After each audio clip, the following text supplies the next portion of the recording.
ఇంకెప్పుడు ఇంకెంతసేపు ఇదే ప్రశ్న. ఎయిర్ ఇండియా విమానంలో న్యూఢిల్లీకి వెళ్లాల్సిన 100 మంది ప్రయాణికులు గంటల తరబడి అడుగుతూనే ఉంటున్నారు.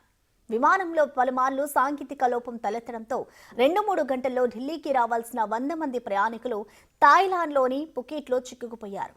ఆ నిరీక్షణ గంటలు దాటి రోజులు కూడా దాటుతున్న తరుణంలో దాదాపు 80కి పైగా గంటలుగా ఎయిర్పోర్ట్లోనే పడిగాపులు పడుతూ నరక వేదన అనుభవిస్తున్నారు.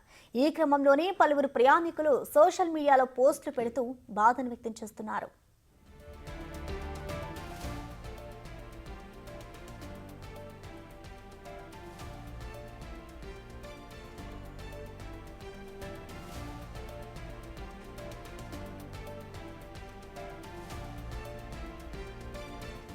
ఎయిర్ ఇండియాకు చెందిన ఓ విమానం నవంబర్ 16న థాయిలాండ్ నుంచి ఢిల్లీకి బయలుదేరింది. టేకాఫ్ అయిన కొద్దిసేపటికే విమానంలో సాంకేతిక లోపం తలెత్తింది.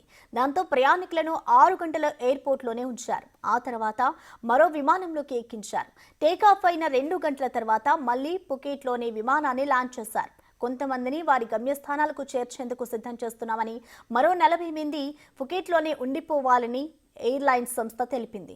వరుసగా ఎయిర్ ఇండియా సర్వీసుల్లో ప్రయాణికులకు చెడు అనుభవాలు ఎదురవుతుండడం పట్ల సర్వత్రా విమర్శలు వెల్లువెత్తుతున్నాయి.